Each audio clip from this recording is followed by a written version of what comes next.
Puji nama Tuhan, Bapak Ibu Saudara yang dikasihi dan mengasihi Tuhan Yesus Kristus. Kembali kita berjumpa lagi dalam program Sarapan Rohani GPD Situbondo.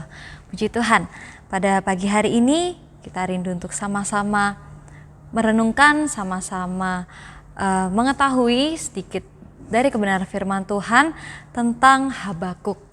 Nabi Habakuk adalah salah satu penulis dari kitab nabi-nabi kecil yang di dalam kitabnya di bagian pertama dia menuliskan suatu keluhan karena ketidakpercayaan dari bangsanya, bangsa Israel. Dan yang dia rasakan saat itu adalah suatu aniaya, rasa ketertindasan, dan di dalam kesehariannya dia memandang sekelilingnya bangsa Israel, mereka yang ada di sana mereka melakukan suatu kejahatan, kelaliman, semuanya terjadi di depan matanya dan dia merasa tidak dapat berbuat apa-apa. Nah, mungkin di dalam apa yang kita lalui juga kita mengalami seperti Nabi Habakuk ini, sehingga seperti Habakuk kita pun pernah bertanya, sampai berapa lama Tuhan? Ini yang sama yang ditanyakan oleh Habakuk, berapa lama lagi Tuhan aku berteriak tetapi tidak kau dengar, aku berseru padamu penindasan tetapi tidak kau tolong. Mungkin sehari, seminggu, sebulan, setahun kita merasakan penderitaan. Mungkin bagi mereka yang tidak merasakan hal ini, setahun waktu yang cepat untuk dilalui. Tetapi bagi mereka yang mengalami penderitaan, waktu setahun itu sangat lama, berjalan sangat lambat. Juga ditanyakan mengapa begitu berat Tuhan? Mengapa tidak semakin hari semakin ringan, tetapi malah sebaliknya semakin hari semakin putus asa, semakin tidak ada pengharapan, semakin berat. Masalah satu belum selesai, masih ada masalah yang datang. Bukan cuma satu dua tapi bertubi-tubi.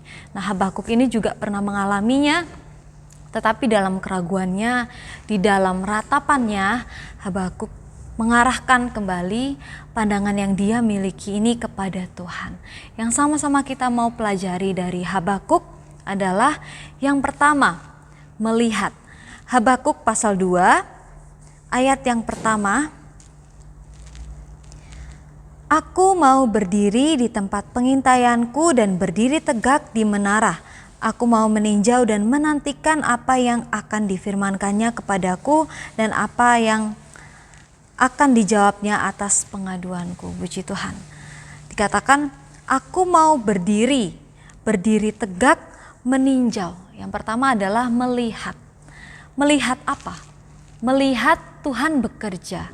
Saat itu Habakuk memposisikan dirinya seperti seorang penjaga. Dia ada di menara pengawalan dan sebagaimana seorang penjaga, dia harus awas, dia harus sigap, tidak boleh tertidur, tidak boleh gegabah dan juga meninggalkan pos jaganya. Seorang penjaga pun harus terus mengamati, mempunyai sikap yang tenang, yang waspada, yang awas dan juga siaga.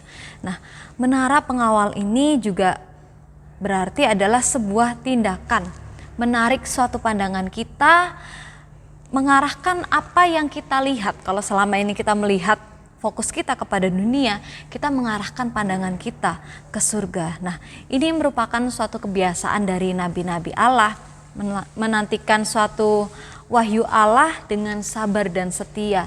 Apa yang menjadi rencana Tuhan bagi bangsanya, apa yang menjadi kemauan Tuhan bagi umatnya.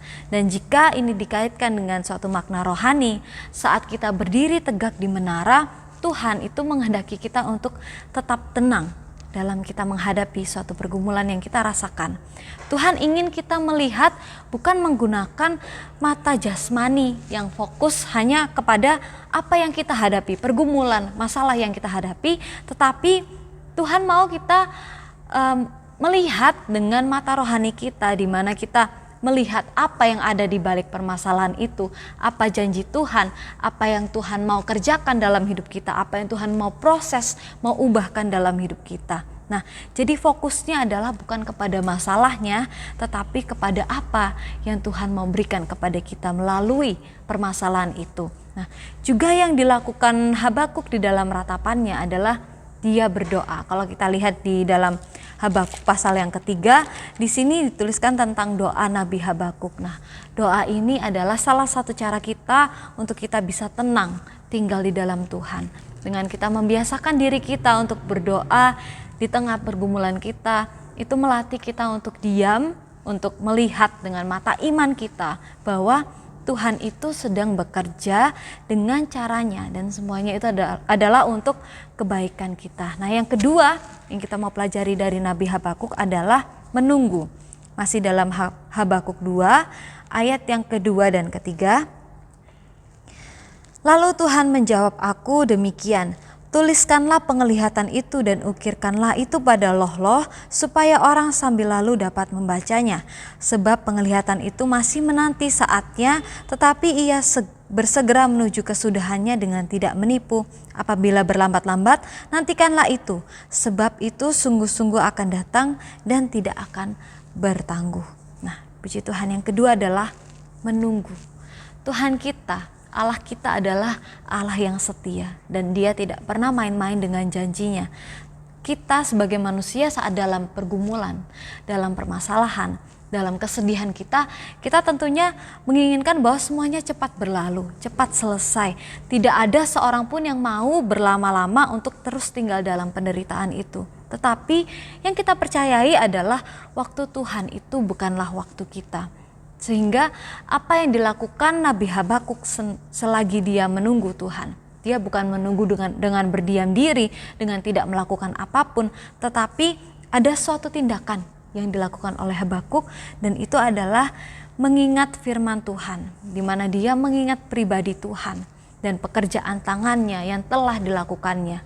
Dan Habakuk pun menantikan waktu Tuhan itu dengan merenungkan karya Tuhan. Nah, ini yang mau kita lakukan, bukan dengan berdiam diri kita menunggu, tapi kita mau merenungkan terus apa yang Tuhan perbuat buat kita, apa yang Tuhan sudah lakukan di masa yang lalu, di mana Tuhan menunggu kita, di mana Tuhan menolong kita. Itu pun juga akan dilakukan Tuhan saat kita sedang dalam pergumulan yang kita alami saat ini. Dan yang ketiga, dari Nabi Habakuk, kita mau belajar bagaimana cara dia mengimani. Dalam ayat 4, Habakuk 2 ayat yang keempat, sesungguhnya orang yang membusungkan dada tidak lurus hatinya, tetapi orang yang benar itu akan hidup oleh percayanya. Nah, bangsa Babel, saat mereka merasa sombong sebagai bangsa yang terkuat, tetapi yang dikatakan orang yang hidup di hadapan Tuhan adalah orang yang hidup oleh percayanya, oleh imannya. Dan Tuhan Yesus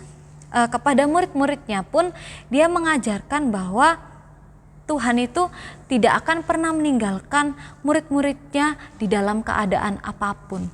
Bahkan di dalam keadaan seolah-olah dia tidak bekerja.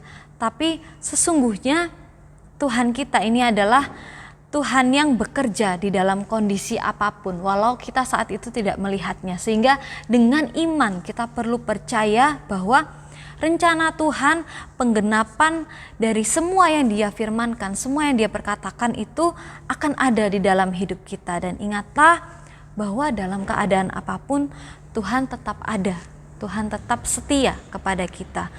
Yang kita perlu adalah iman itu sendiri. Nah, jika dikatakan di dalam Roma 12 ayat 12, ayat terakhir kita, Roma 12 ayat 12, bersukacitalah dalam pengharapan, sabar dalam sengsara, dan bertekunlah dalam doa. Percayalah bahwa akan ada upah bagi semuanya, akan ada sesuatu yang Tuhan mau kerjakan dalam hidup kita. Seperti Habakuk, kita mau belajar untuk melihat, menunggu, dan juga mengimani semua firman Tuhan, semua janji Tuhan. Puji nama Tuhan, Tuhan Yesus memberkati kita, Tuhan Yesus yang menolong kita sepanjang hari ini. Amin.